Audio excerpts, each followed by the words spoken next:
Hello, I'm KrisTina and I'm here with Tyler, and he's going to show us how to string a guitar. Or restring a guitar. Restring a guitar. Or string a guitar. Or that. One and the same, actually.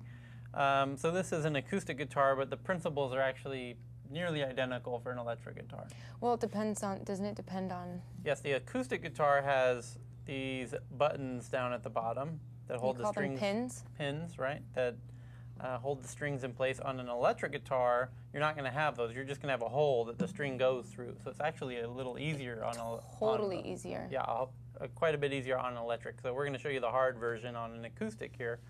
So first thing you'll need is a pack of strings. These you're going to buy at a guitar store most likely for about $7 for a pack of strings. Yeah. Is that what they're going for these days? And then you're going to take off the strings that you have.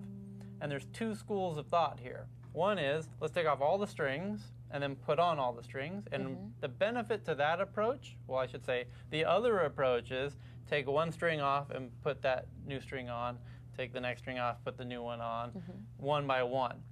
There's advantages to both. The advantage to going one by one is it's less harmful in theory to the guitar because it's keeping the same amount of tension at all times on the neck. And the neck is used to having this string tension. Yeah. If you take them all off, the guitar doesn't have that string tension, but it does give you access to the fretboard to give the fretboard a really good cleaning. Yep. Which you're probably going to want to do if you're changing the strings. Right. Depends on how often you change your strings. That's if you change your strings every day, you probably don't need the access to the fretboard to clean it. If you're changing your strings like I do about once a year, you probably got a lot of gunk on your fretboard and you're going to need to take all the strings off to clean that. At the end of the day, it's not going to be the end of the world if you take all the strings off. Just try to be fast, probably. Yeah, try to be quick about it. So in terms of taking off the strings, the first thing you're going to want to do is loosen them. And you can do that with your hand, or you can use a handy-dandy string winder, they call it. Either way. But loosen the strings. And the reason I'm going to loosen them is because I'm going to cut them. And if I cut them before I loosen them, they'll be so tight. Right. Let me show you what happens if you don't. If you want to stand back. I don't want. Yeah. What'll happen is the string has so much tension that if I cut it, it'll go bam. Yeah, and it'll whack you in the eyeball. And everyone does it after, and you'll forget, and you might end up with a bleeding finger or two out of that. Something bleeding. Yes, something will be bleeding. So go ahead and loosen the strings before you cut them so they don't explode, because there's a lot of tension on them. Yeah, that's dangerous. You ever make that mistake? No, but I broke a string when I... Right. When you break a string, it's the same idea. And sometimes if you're tuning and you tune one of the strings too high, it'll just pop from all the tension. Yeah. So now I'm cutting all the strings right in the middle at the 12th fret. And then I hold... Do you have to cut it right in the 12th fret? You don't, but I'll show you why I do that. Okay. So I take all the strings in my hand here, and now I get them out of the way, get these off the guitar however I need to. I'm actually gonna, now that they're done, I can just kind of trim away here, make fast work of this. And then once I've got all the strings off, I'm going to clean the fretboard with a razor blade. This is kind of a cool trick. You go in with a razor blade and get this gunk off of the fretboard. And then you come down here and you pull out these pins with a pair of needle nose pliers.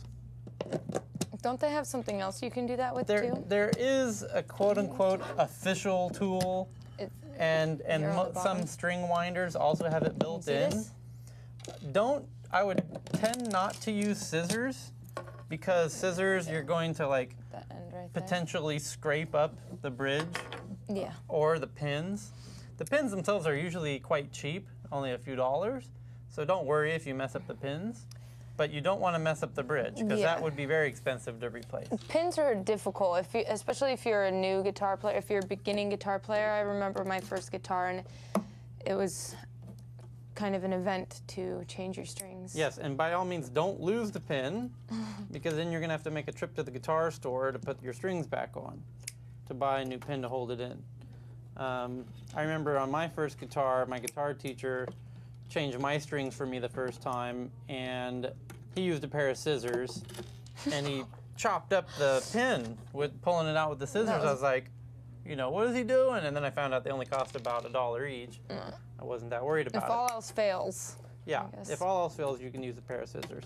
But again, be careful of the bridge. You don't want to mess that up. Yeah, definitely not. So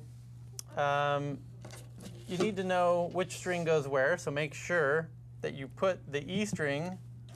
And it should tell you on the packaging, right? Yeah, it should tell you which is Not, color coordinated there. In this pack it does. Not all of them do that. But generally the thickest one, if you look really closely, the thickest one is the low E, which is this one here. Well, bam! And you undo that. You get a pin like that. You put the ball down in the hole. Can you see that? You can. Okay, good. The ball in the hole. And then, but follow it up right away. I like to do it like this. Put the ball in and literally push it in with the string. Yep. And then what's going to happen is that ball is going to slip out a bit and come up like this, right? So you'll feel it. And so now if I pull it out, it would look like that, right? So if I push it down like that, and kind of, you'll feel it come out. Yeah, and you really got to push on those pins. Right, and if you have all the strings off, you can feel it in there with your hand. Oh, really? Yeah, you can feel how the ball kind of comes up. I didn't know that. Yeah. If you don't do that, it's okay. It's going to happen by itself naturally when you go to tighten the string. You'll tighten the string, you'll hear you'll feel it pop out, you know, up where it is now. You know what I'm saying? So if you do only put it in like this, right up against there, and leave it like that, what'll happen is when you tune it, it'll snap itself into place underneath. Okay. I like go ahead and making that happen before I tune it. Oh, okay.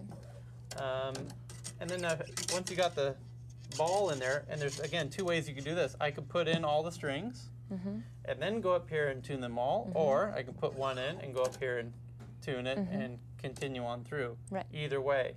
For the sake of this video, I'm going to go ahead and just put in this first one. When I get the string up here at the top, they give you way too much string on all the strings. Really, you only need about 3 inches past the hole that it's going to go into. Yep. This is the E string. So I'm going to go ahead and cut it right about there. Yep. Throw away the rest. Put it through the hole. I got plenty enough slack so I can wrap it around once. And then start twisting the tuner. And that's a lot of twisting left there, so I'm going to use a peg winder to speed things up a bit. And as I'm wrapping, it's going down. Notice how the string is going down, down, down, all the way. That's actually a good thing, and I'll explain why in a second. As you notice, it's going down, down, down. That's creating more of an angle between the nut, this piece here, and the bottom of the string. That's a good thing.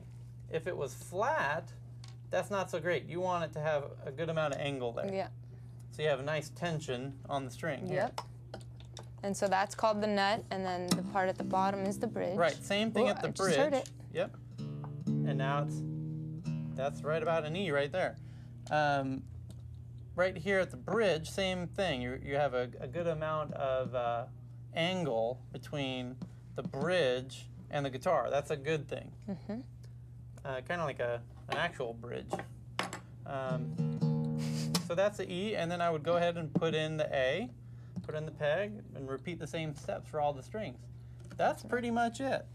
Yep. Any other questions? No, I think that's about it. That kind of explains it all. So. Same is true for an electric guitar. Well, how do you know what kind of strings you want, though? That's a good question, because there are so many strings on the market. There is a lot of different types of strings. Yeah. So acoustic guitars, there's actually two types. There's classic acoustics, which use that's completely nylon different. strings. Right, yeah.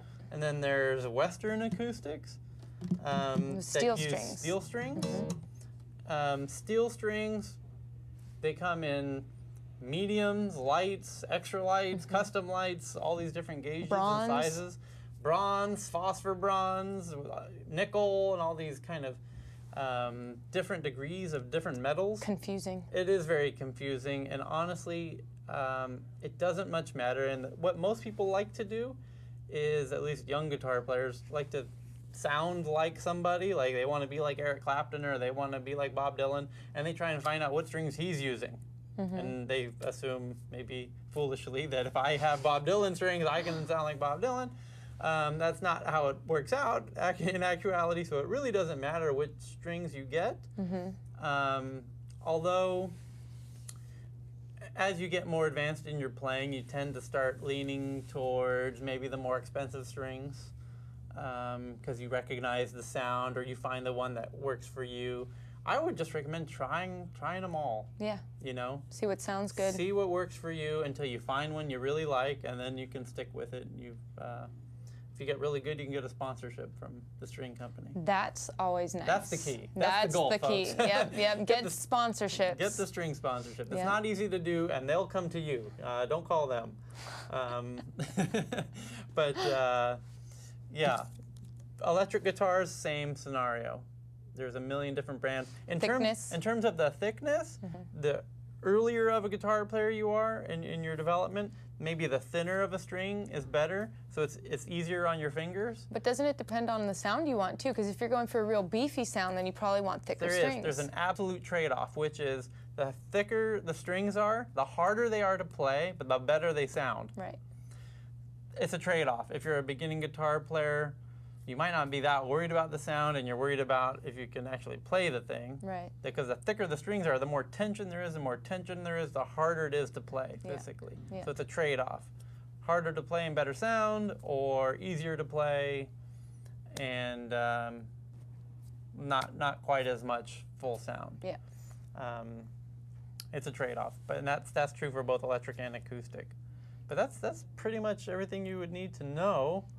Be careful with cutting the strings when there's tension. Again, that's probably the most important thing to keep in mind. Loosen the string before you cut it, because if you cut the string while it has tension, watch out. I never cut the strings. No. No. Oh, you just undo it and unwrap it? No, I just unwrap it and then, take the tension off and then just pull it out. You could do that too. Undo the string and then pull Yank them it out. out. You don't have to cut them. That's true. I like going fast, so just cut them, unwrap. Well, you got your whole toolkit over there. Yes. You're like a fisherman or something. I got a fisherman's toolkit over there. But I use this crazy pair of needle nose, which is very helpful with the cutting the strings. Again, you don't have to, but very helpful with the pins. And also the string winder, because doing that by hand, boy, your hand will be tired by the end. It's true. And those are what, $1.50 or something at the guitar store? Sometimes they even come with your guitar. Sometimes they give them to you for free. So that's it. Cool. Thanks. If you want to learn how to buy a guitar, tune a guitar, string a guitar, or clean a guitar, click on any of these videos.